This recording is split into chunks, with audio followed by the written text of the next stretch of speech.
All right. Early British Literature, Introductory Video, Part 2, continued. But when I did that, when we all had to go online, I was like, why not make this as convenient for people as possible? And so we just have a mode of, during the week, I put everything out on the website that you need or on the Edmodo app. You look at it as you're at your leisure anytime during that week.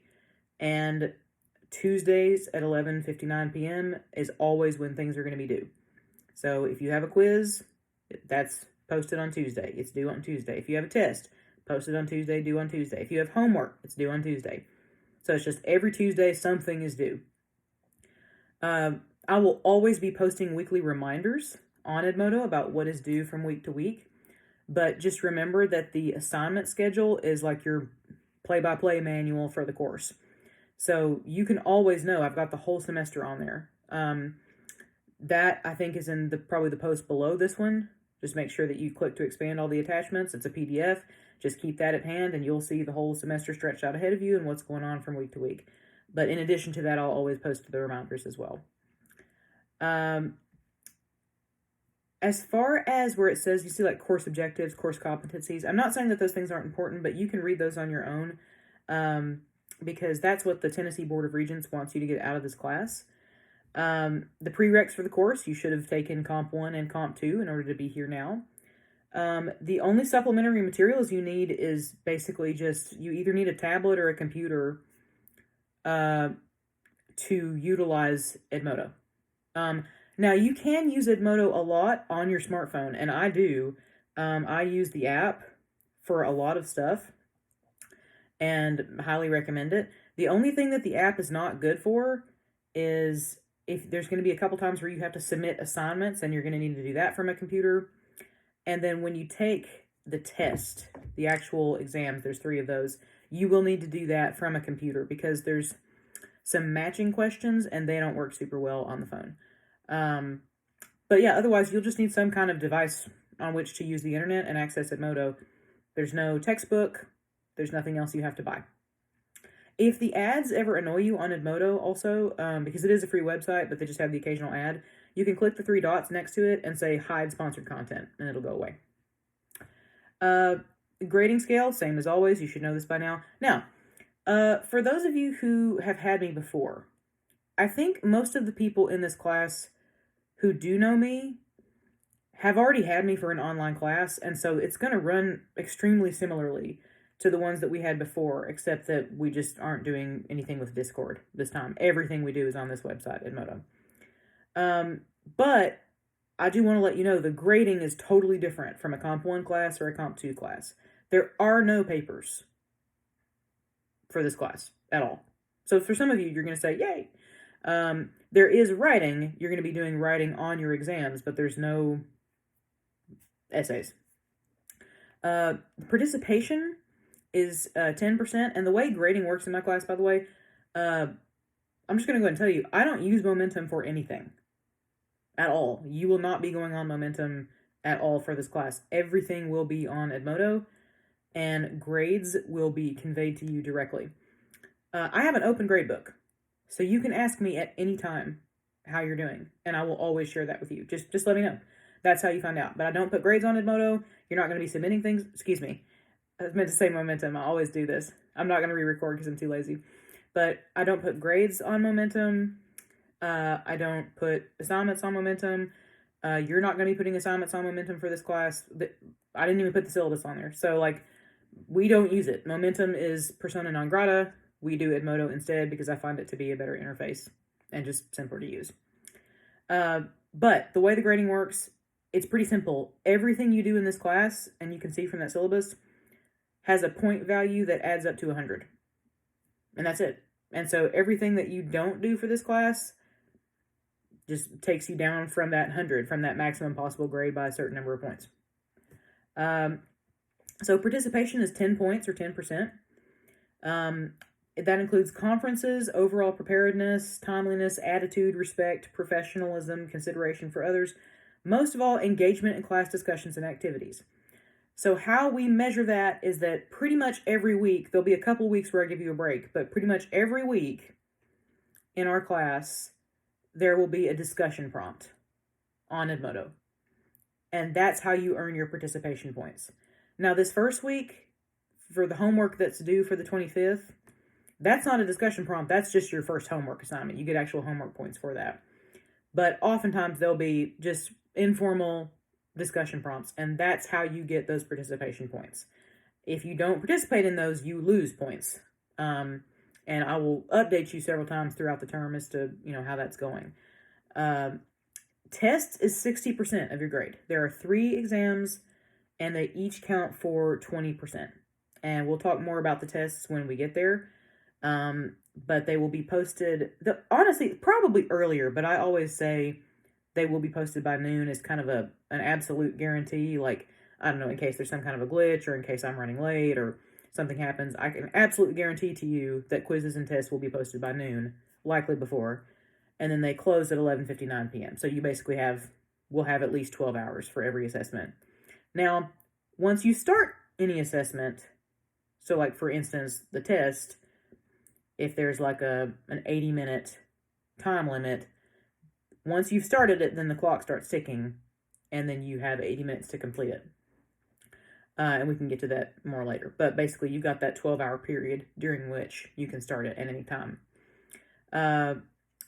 Projects are 20%. There's going to be a few projects kind of throughout the term. I'm counting this first homework assignment as a project. It's like 3 points. And then you'll have like a project where you design your own shield for heraldry for Gawain and the Green Knight. You'll also have a project where you do a Canterbury Tales presentation, stuff like that. But again, none of those are papers. And then 10% for quizzes. Every time you have a reading quiz, it will be 1 point or 1%. For those of you who've had me for Comp 2, they're very much like that. They're not punitive. They're not meant to be painful. They're just 3 questions. If you get all 3 questions, you actually get bonus credit for the day. If you get 2 out of 3, then you've gotten your full credit and you're good, and so forth. So they're just meant to kind of motivate people to stay on track with the reading, because unfortunately, when I tried not to do quizzes before, nobody read. So you can see there's a bit about how you need to do the assigned reading. The good news about, like I said, the good news about early British literature is that everything is within the public domain. So it's free. It's all free real estate for us. I will be asking you to attend a conference with me during this kind of beginning part of the semester, like even if we already know each other. What I've got in the schedule is that I want you to arrange that conference with me sometime between now and February 8th. So that basically gives you 3 weeks to do that. And that's just a time for me to kind of touch base with you. If I already know you, it's been a while since I've interacted with you in any way. And if I don't, I want to get to know you. And also just give you a chance to ask any questions about the course, about certain assignments. And it just really helps me to kind of put a face to a name rather than people just kind of floating out in a virtual space. So that conference, if you just don't do the conference, you will lose 1/3 of your participation credit for the class, like automatically. And so it nets you those points. But there's 3 different ways you can do it. We can do an actual physical conference. You can come to my office if you like face-to-face meetings. We can do a Snapchat conference if you want to do it virtually, and one of you has already reached out and arranged that with me, so like, way to go. Or if you are like, I know her pretty well, I don't really want to do this. Or if you're like, I hate interacting with human beings, this is gross. I totally grok that. Big introvert, actually. So you can just actually do this over RadarNet email. If that's the option you want, let me know. And there's a questionnaire that I will send to you. And you just fill it out and then send it back to me. It's simple. So you can either do email, Snapchat, or in person, but you need to approach me to make arrangements for that sometime between now and February 8th. As for after that, there's some ground rules for me. So late work. I don't have a policy with late work where it counts off more and more and more the later you are, because then it just it gets so bad that you're not really motivated to even do it anymore. So my thing is, once a project is late or once a test is late, I don't really let people make up quizzes because they're 1 point. And so there's not really any impetus to do that. But if you just don't get to do a test and you're late on the test, or if you don't get to do a project and you're late on that, once that's happened, I deduct half the potential credit. Gone. So if it was going to be a 5-point project, then you will be getting no more than 2.5 points out of 5. But it's still worth it to go ahead and do it and get those 2.5 points. So from that point on, you can complete it anytime between then and the end of that curricular unit and still get some credit for it. I have a policy about, safe conduct and being civil. I want you to be passionate but also polite. I have my little heads up in regard to grading on there, just to be aware. There's a paper pipeline. I do teach 3 sections of Comp 2 this semester in addition to the 2 literature classes. So I just always grade things in the order that I get them. That's all that is. So if you are thinking, man, why doesn't she have that to me yet? You can always ask me. I'm never going to get mad like, you can always be like, hey, no rush. Just kind of wondering where we're at on those tests. I will try to get them back to you as soon as I can, always. And I don't think this has ever happened to me with British literature, but I do have a policy, and some of you have experienced this, where if it takes me more than 2 weeks to do something, to get something back to you, then I usually do like an apology point. I give everybody, I used to do candy or cupcakes. I used to make cupcakes. But if it takes me longer than 2 weeks to get something back to you, then I give you an apology extra credit point. But hopefully that won't happen with Brit Lit, because it is easier to grade the stuff in here than it is for my Comp 2 classes. But basically just, I will always keep you updated, and you can always ask, because I never want you to feel like it's one of those classes where your grades are just like out in the ether and you have no idea what's going on. I want you to feel as in control as you can. So I am an open font of information. Ask me whatever you need. And I also have a policy called Open and Honest Communication Policy, which doesn't have a snazzy name, but I've never come up with a better one.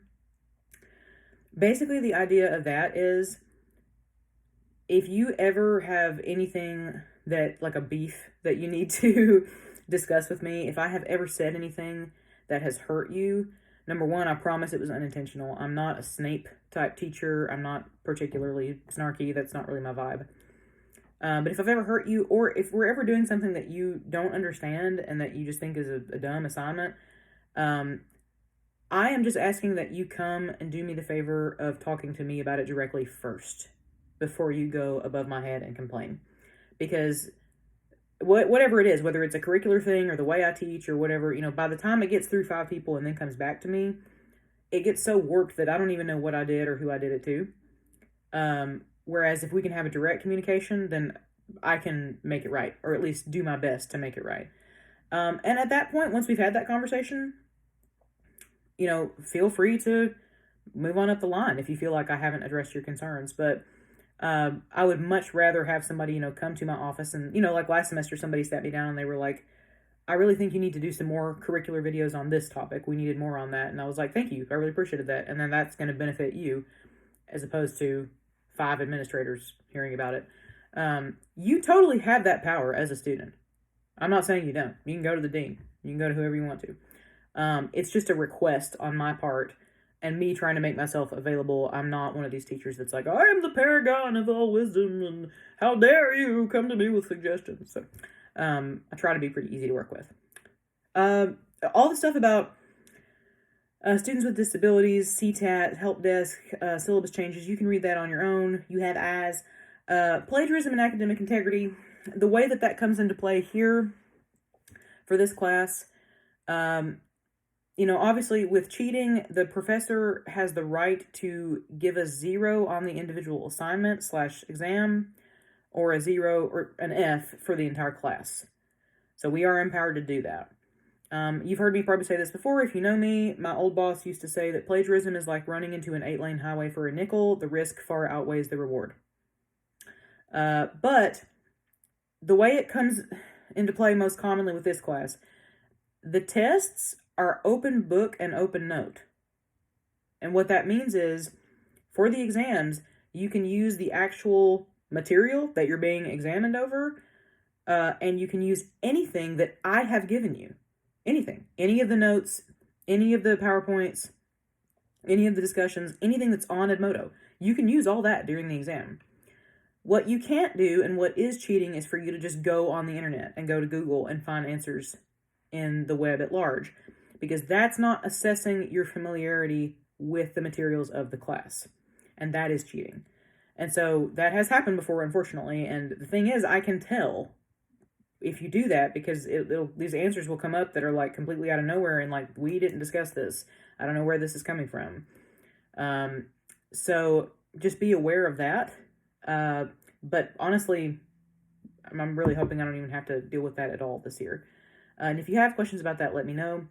Also, if you have questions about the honors program and if you're wanting to take this class for honors credit, you can do that. It's just much easier to talk about verbally because it's a little bit tricky with the online class format. So I would prefer to have a voice meeting with you. I'm totally down with you doing it. But let's talk about that either over Snapchat or either plan to come to my office and meet with me because it's kind of hard to talk about in writing. So that is the syllabus, and I'm going to pause here for part 3. And I'm uploading in multiple parts because my internet is a bit weak at the moment.